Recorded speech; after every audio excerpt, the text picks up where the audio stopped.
Hello children, welcome back to your channel master जी।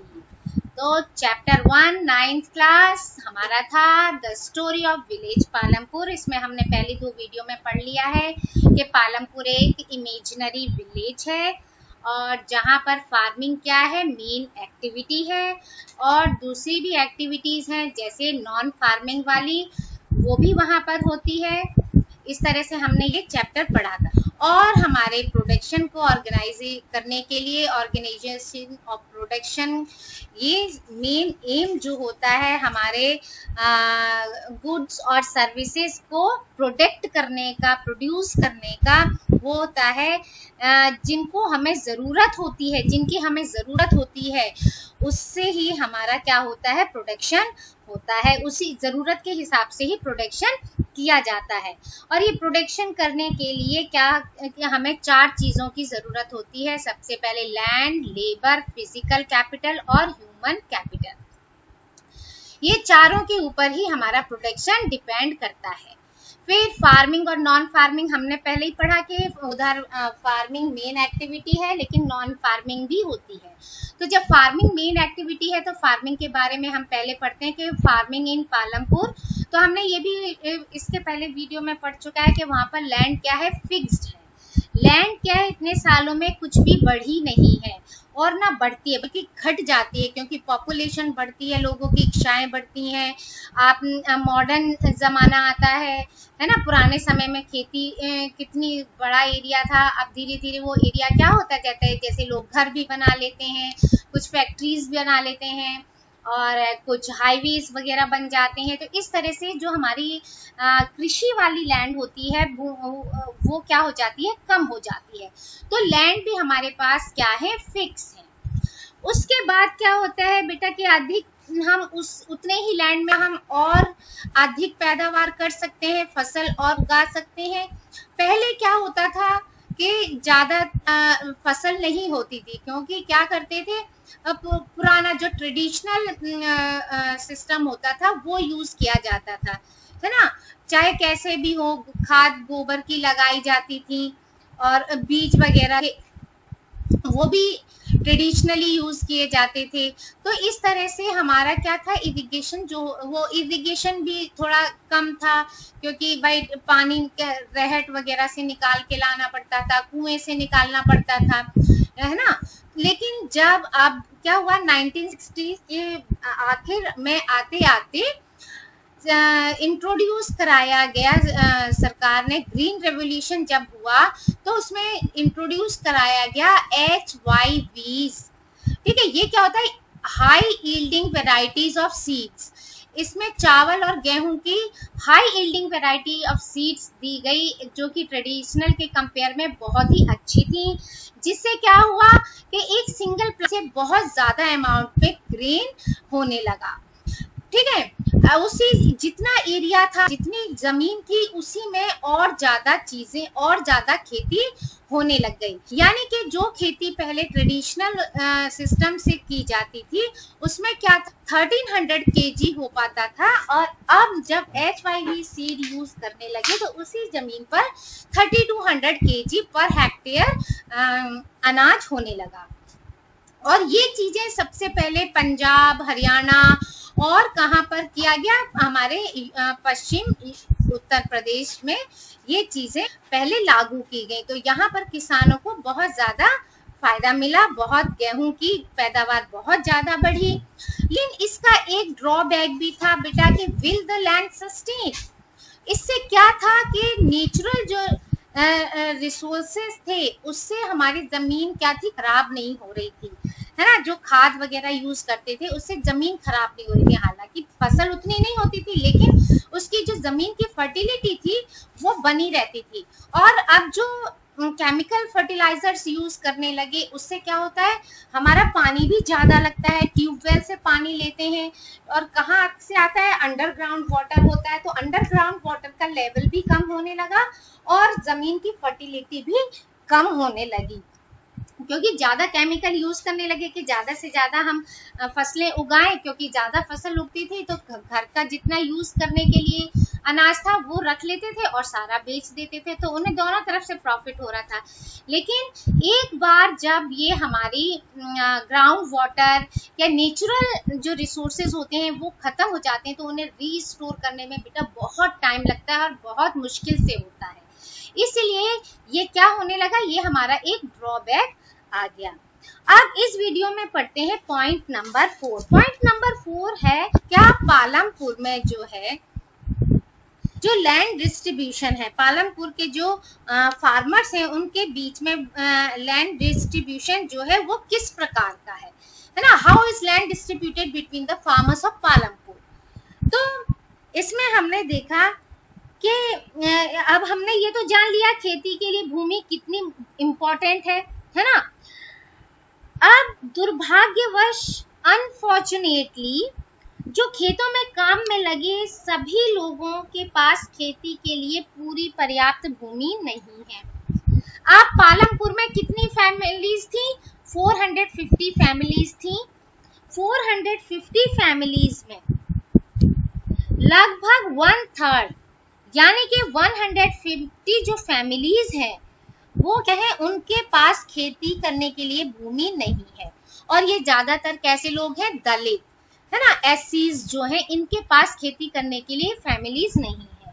और बाकी जो बचे वो 240 फैमिलीज, इनके पास जो भूमि तो है 2 हेक्टेयर से कम है ना, 2 हेक्टेयर से कम साइज के टुकड़े हैं खेती के। तो भूमि के ऐसे टुकड़ों पर खेती करने से किसानों के परिवारों को जो है उनकी इनकम जो है बेटा वो पूरी नहीं हो पाती है, पर्याप्त नहीं थी उनकी फैमिली के लिए। 1960 की बात है। 1960 में कृषक जो था, फार्मर गोविंद जो था, उसके पास 2.25 हेक्टेयर जमीन थी। अब देखिए यहाँ पर कैसे समझाया गया है कि किस तरह से जमीन हमारी कम हो जाती है।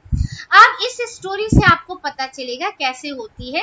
तो गोविंद एक ऐसे ही पार्ट ले लिया है कि गांव में कोई भी एक बंदा है गोविंद, उसके पास 2.25 हेक्टेयर, उस अकेले गोविंद के पास 2.25 हेक्टेयर उसके पास क्या थी, जमीन थी। और ज्यादातर इरिगेटेड लैंड था, यानी उस पर सिंचाई करना बहुत ही मुश्किल काम होता था, नहीं हो पाती थी। गोविंद अपने 3 बच्चों के साथ, 3 सन है ना, उसके पास कितने बेटे थे, 3 बेटे थे। उनकी हेल्प से, उनकी मदद से वो क्या करता था, इस पर खेती करता था। हालांकि वो बहुत आराम से नहीं रह रहे थे, मतलब उनको ये नहीं है कि उनकी पूरी फैमिली बहुत अच्छे से खा पी रही हो, बहुत हाई फाई स्टैंडर्ड हो गया हो, ऐसे नहीं था। लेकिन फिर भी ये है कि परिवार अपनी एक भैंस से होने वाली, क्योंकि गांव में भैंस वगैरह भी रखते हैं दूध वगैरह के लिए, तो होने वाली जो इनकम थी उसके द्वारा भी अपना गुजारा करते थे। ठीक है, खेती से ही पूरा नहीं पड़ पा रहा था तो इससे भी करते थे। लेकिन कुछ सालों बाद क्या हुआ, गोविंद की डेथ हो गई। तो उसकी जो लैंड थी वो डिवाइड हुई उसके 3 बच्चों के बीच। ठीक है, 3 बच्चे थे, अब बंटवारा हुआ। बंटवारे से यही तो नुकसान होता है, बंटवारा हुआ तो उनके हर एक बच्चे के पास कितना प्लॉट आया, 0.75 हेक्टेयर इन साइज। जब पहले ही उनके पास 2.25 भूमि पे और सब मिल के काम कर रहे थे, तब उनके पास पूरा अनाज नहीं पड़ रहा था। तो अब बताइए अब कैसे होगा। तो ये हेक्टेयर इतनी उन तीनों के बीच में बच गई। लेकिन अब बेहतर सिंचाई की व्यवस्था हो गई है, पहले पानी की व्यवस्था नहीं थी, अब क्या हो गई है, पानी की व्यवस्था हो गई है। खेती की में क्या हो गए, मॉडर्न खेती करने के लिए मॉडर्न फार्मिंग मेथड्स आ गए हैं। इसके बावजूद गोविंद के जो बेटे हैं उनके अपनी जमीन से गुजारा नहीं कर पा रहे हैं। ठीक है, जब इतनी छोटी जमीन थी तब उन लोग का ठीक ठाक चल रहा था, क्योंकि सब मिल के करते थे, कोई पानी लगा रहा है, सब हेल्प एक दूसरे की करके करते थे, एक भैंस भी पालते थे, तब उनका गुजारा ऐसे ही चल रहा था। हाँ ठीक है, खा रहे हैं पी रहे हैं, ठीक है। लेकिन जब बंटवारा हो गया उसके बाद बेहतर सिंचाई इरिगेशन का सिस्टम भी आ गया, तो भी इनके बच्चों का गुजारा नहीं चल पा रहा है। क्यों? क्योंकि जमीन क्या हो गई, छोटी हो गई। अब इनको अपना गुजारा करने के लिए खेती के साथ साथ दूसरे काम भी ढूंढने पड़ते हैं। दूसरे काम इसलिए क्योंकि खेती का क्या है, बीज लग गया, 2-3 दिन खाली रह गए, पानी लगा दिया, फिर कुछ दिन खाली रह गए, तो इस तरह से ये क्या करते हैं, खाली जिस दिन रहते हैं उस दिन दूसरा काम ढूंढ लेते हैं, मजदूरी वगैरह का। Now you can see the large number of small plots scattered around the village in the pictures. Those are cultivated by the small farmers. On the other hand, more than half of area of the village is covered plot that are quite large in size. ठीक है, अब गांव में, ठीक है, क्या देखते हैं हम,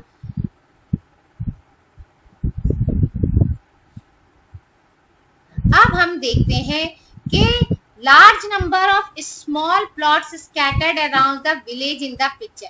अब यहाँ पिक्चर दी गई है आपको, कहाँ है, ये रहा, यहाँ देखा है लार्ज नंबर में कितने स्कैटर्ड है, और यहाँ गांव के चारों ओर बिखरे हुए भूमि के छोटे छोटे छोटे छोटे टुकड़े हैं। किसी के पास इतनी छोटी है, किसी के पास इतनी बड़ी है, किसी के पास कुछ है। ये छोटे छोटे बड़े टुकड़े देख सकते हैं। इन पर किसान क्या करते हैं, छोटे किसान खेती करते हैं। और दूसरी ओर गांव के आधे से ज्यादा क्षेत्र में, एरिया में काफी बड़े आकार के प्लॉट भी हैं, है ना, काफी बड़े आकार के प्लॉट भी हैं। यहाँ पर कुछ बड़े हैं, कुछ छोटे हैं, ये देखो, है ना, ये बड़े हैं, यहाँ छोटे हैं, इस तरह से डिवाइड किए गए हैं। पालमपुर में मझोले और बड़े किसानों के 60 परिवार हैं, ठीक है। मीडियम और लार्ज फार्मर्स, मीडियम साइज के मझोले जो होते हैं मीडियम, और लार्ज फार्मर्स की 60 फैमिलीज हैं, जो कि 2 हेक्टेयर से अधिक उनके पास खेती की भूमि है। कुछ बड़े किसान के पास 10 हेक्टेयर या इससे अधिक की भूमि है, ठीक है। अब ये तो हो गया भूमि का डिवाइडेशन, कि किसी के पास कम है, किसी के पास ज्यादा है, इस तरह से। अब नेक्स्ट पॉइंट हमारा आता है, who will provide the labour. अब किसी के पास छोटी जमीन है, किसी के पास बड़ी जमीन है ना। अब इन पर कैसे काम किया जाए, जैसे छोटी जमीन है उस पे तो चलो किसान अपना जो घर का होगा वो कर लेता होगा खेती, लेकिन जिनके पास बड़ी बड़ी खेती है, बड़े बड़े एरिया है, उन पे तो इतना ज्यादा सारा दिन, क्योंकि ये बहुत मेहनत का काम होता है बेटा फार्मिंग करना, तो इसके लिए क्या जरूरत पड़ती है, लेबर की जरूरत पड़ती है। तो नाउ 5th पॉइंट है हमारा, who will provide the labour. अब हमारे पास लैंड तो हो गई, उसके पास लेबर उत्पादन का दूसरा आवश्यक कारक है ना, हमने पढ़ा था, पहले तो जमीन चाहिए, फिर लेबर चाहिए। अब लेबर क्या है, खेत में बहुत ज्यादा परिश्रम की आवश्यकता होती है, ऐसा मैंने बताया, बहुत ज्यादा मेहनत की जरूरत होती है। जो छोटे किसान होते हैं वो अपने फैमिली के साथ मिलकर क्या कर लेते हैं, उस खेती में काम कर लेते हैं, ठीक है। इस तरह वे खेती के लिए जितना भी लेबर की जरूरत होती है अपना खुद ही कर लेते हैं। अब आते हैं जो मीडियम साइज के और बड़े किसान होते हैं, वो अपने खेतों में काम करने के लिए दूसरे मजदूरों को किराए पर लगाते हैं, ठीक है। दूसरे मजदूरों को अपने उस पे खेती पर किराए पर लगाते हैं। अब वो चाहे क्या करें, जिनके पास इधर कौन आते हैं, जिनके पास ऐसे लेबर्स आते हैं जिनके पास या तो अपनी खुद की खेती है नहीं, या फिर है भी तो छोटी है, उनका परिवार नहीं चल पा रहा है, ऐसे लोग वहां पर खेती करने के लिए आते हैं, ठीक है। इस तरह के लोग खेती करने के लिए आते हैं। अब क्या है, ठीक है, इस तरह से क्या हुआ, तो जिनके पास छोटी भूमि होती है या कम खेत होता है या नहीं होता है, वही दूसरे बड़े जो किसान होते हैं उनके खेतों पर जाकर काम करते हैं। अब खेतों में काम करने वाले जो लेबर होते हैं, वो जो फार्मिंग करते हैं या उनके द्वारा जो भी फसल उगाई जाती है, उन पर उसका कोई अधिकार नहीं होता, वो मेहनत कर रहा है, उगा रहा है, लेकिन जिसकी लैंड होती है उसी का अधिकार होता है। तब क्या करते हैं, इनको मजदूरी मिलती है। खेती से तो उनको अनाज मिलेगा नहीं कि अनाज खरीद लेंगे और बेच देंगे। वो अनाज तो जिसकी जमीन है वो बेच सकता है। तो जिसके लिए काम करते हैं वो किसान या तो मजदूरी देते हैं, या उनके पास ऐसे हो जाता है कि नकद पैसे दे दिए, या तुम अनाज ले जाओ तुम्हें, या फिर क्या कहते हैं कि पूरे साल भर का भी उन लोग अपने पास कॉन्ट्रैक्ट कर लेते हैं, तुम साल भर काम करो तो तुम्हें इतना अनाज मिल जाएगा, या तुम इतने पैसे हम दे देंगे, पूरे साल तुम काम करोगे तो हम इतने पैसे तुम्हें दे देंगे। इस तरह की उनके अंदर अंडरस्टैंडिंग हो जाती है, कॉन्ट्रैक्ट इस तरह का उन लोग कर लेते हैं। कभी कभी लेबर्स को खाना भी मिल जाता है ना। तो जो लेबर होता है, एक क्षेत्र से दूसरे क्षेत्र, एक फसल से दूसरी फसल, एक खेत से दूसरे खेत, है ना, दूसरा काम, जैसे कभी बुआई करना है, कटाई करना है, पानी लगाना है, बहुत सारे काम होते हैं इसमें। तो इसके लिए अलग अलग भी हो सकती है और एक भी हो सकती है। ठीक है, अब रोजगार जो मिला इनको, है ना, एम्प्लॉयमेंट जो मिला इनको, उसकी अवधि में भी काफी भिन्नताएं होती हैं। कैसे, खेत में काम करने वाले जो लेबर होते हैं, या तो दैनिक मजदूर हो सकते हैं, जैसे बोलते हैं ना कि डेली बेसिस पे जो काम करने आते हैं वो हो सकते हैं, या फिर आप जैसे होता है कि कोई ये अच्छा काम करता है बंदा, इसको हम अपने घर परमानेंट रख लेते हैं कि परमानेंटली पूरे साल के लिए काम करेगा, तो इस तरह भी होता है। अब है डाला पालमपुर में एक दैनिक मजदूर है। अब आपको डाला की स्टोरी यहाँ ऊपर डाला ये दिखाया है, ये डाला और इन दोनों की स्टोरी है। ये एक गांव का मजदूर है, ये काम करने वाला एक भूमिहीन, इसके पास क्या है, लैंड नहीं है, ये भूमिहीन मजदूर है। इसका मतलब है कि उसे लगातार काम ढूंढते रहना पड़ता है। ठीक है ना, ये क्या करता है, इसे हमेशा काम ढूंढना पड़ता है, क्योंकि इसके पास जमीन तो है नहीं कि कुछ दिन काम कर लेगा कुछ दिन वहां कर लेगा।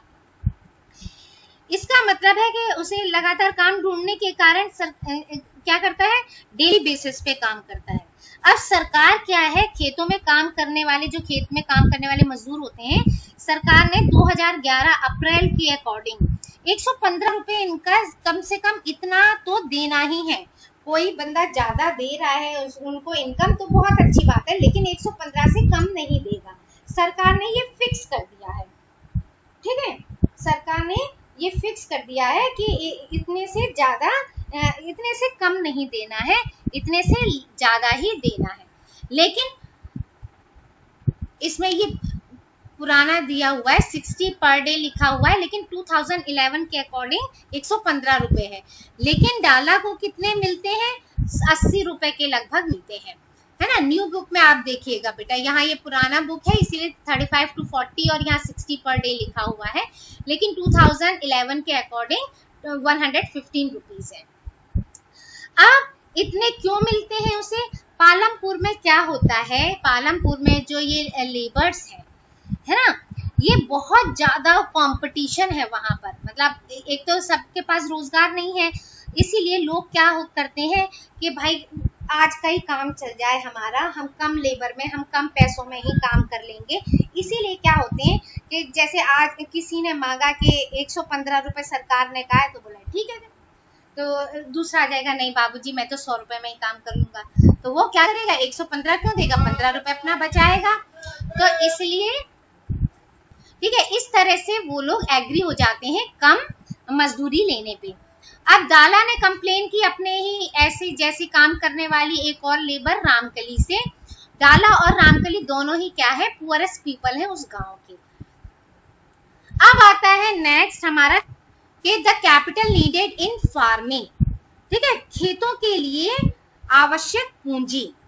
अब हम पहले देख चुके हैं कि खेती के आधुनिक तरीकों के लिए बहुत अधिक पूंजी की आवश्यकता होती है, बहुत पैसे की जरूरत पड़ती है। So that the farmer now needs more money than before. पहले से अब अधिक चाहिए होता है इनको।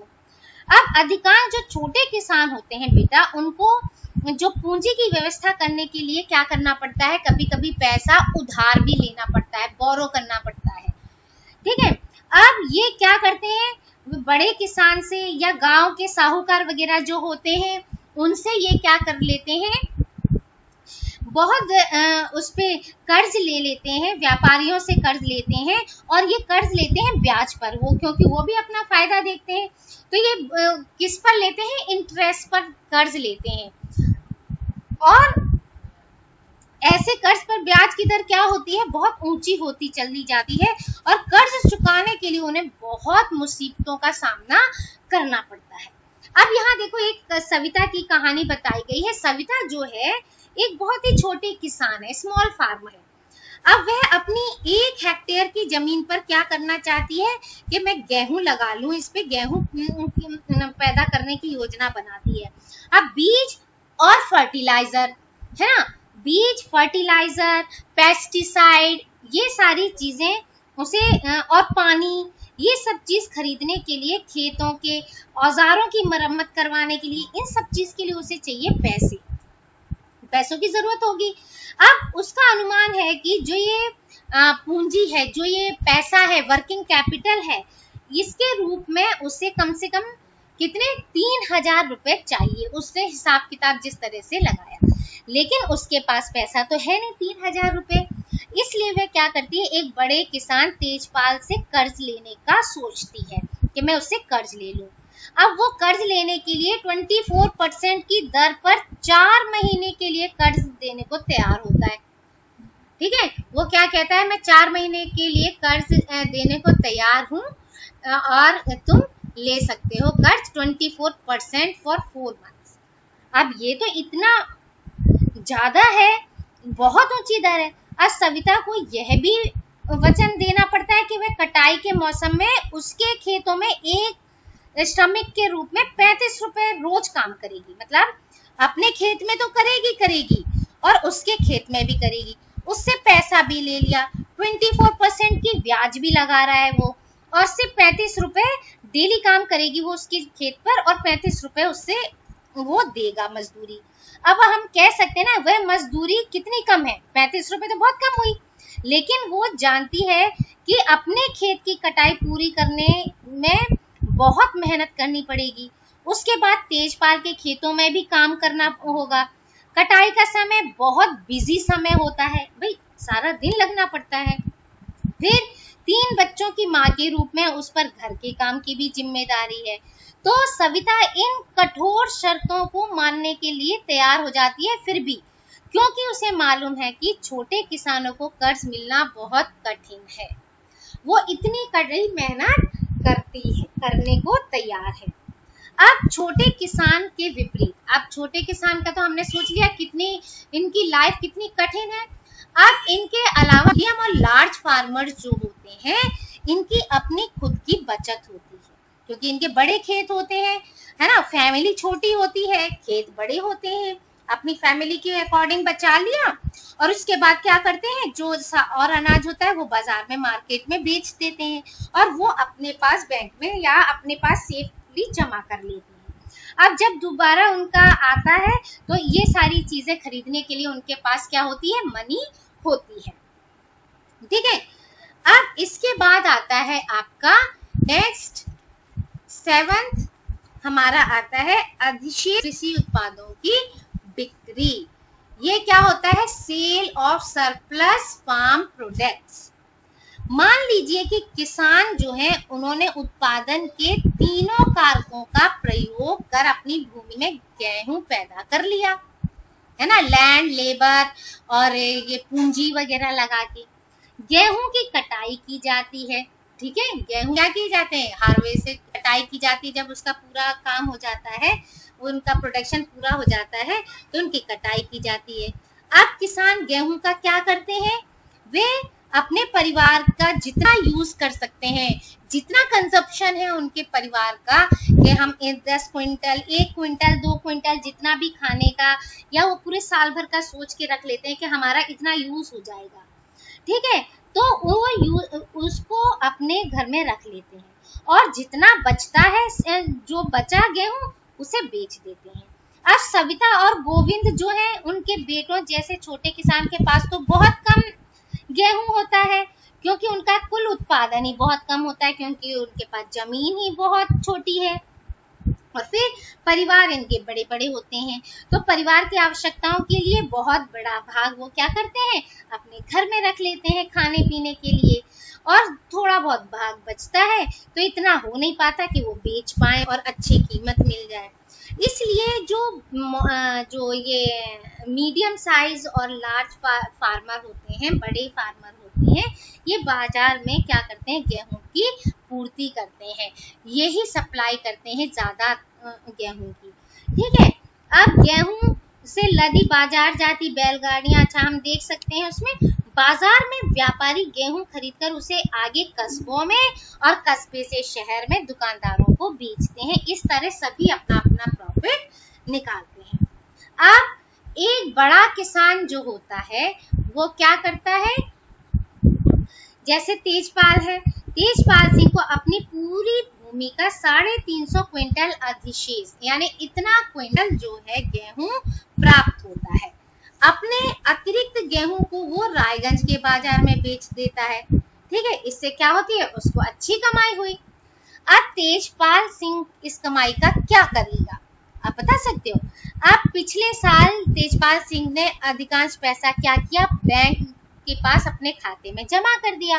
बाद में उसने इसी पैसे का यूज करके सविता जैसे छोटे मोटे जो किसान होते हैं उनको कर्ज दे दिया।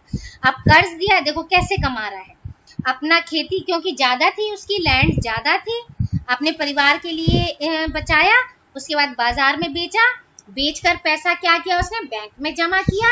अब किसी छोटे मोटे किसानों को जरूरत होती है तो लोन पे वो पैसे उठा देते हैं, तो लोन से भी पैसा कमा रहे हैं, बैंक से उन्हें लोन मिल रहा है।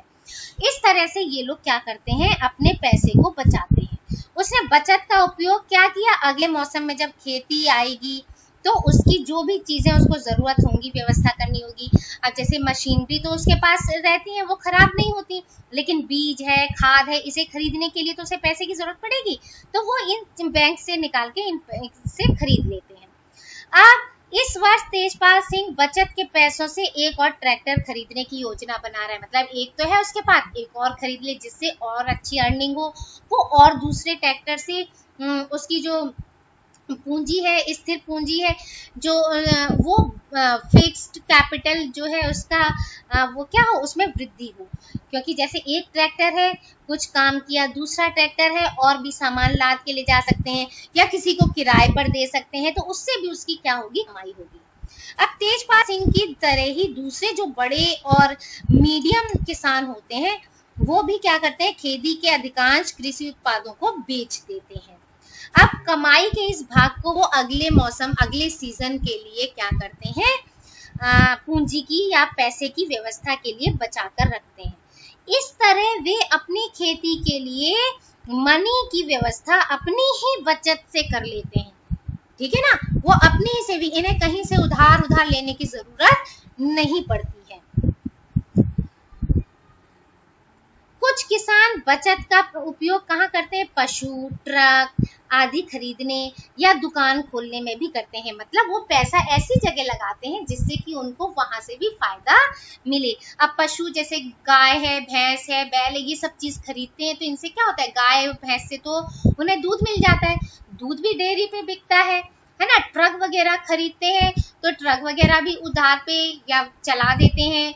बहुत सारी फैक्ट्रीज को ट्रक्स की जरूरत पड़ती है, शॉप खोल लेते हैं, शॉप भी चलती हैं। तो इस तरह से ये सारी चीजें ये लोग क्या करते हैं, अपने प्रॉफिट से और कमाई करते जाते हैं। अब हम देखेंगे जो नॉन फार्मिंग वाली एक्टिविटीज है पालमपुर में, वो क्या क्या है, ये नेक्स्ट वीडियो में। तो हमारा इस वीडियो में इतना ही। Thank you, like share and subscribe my channel.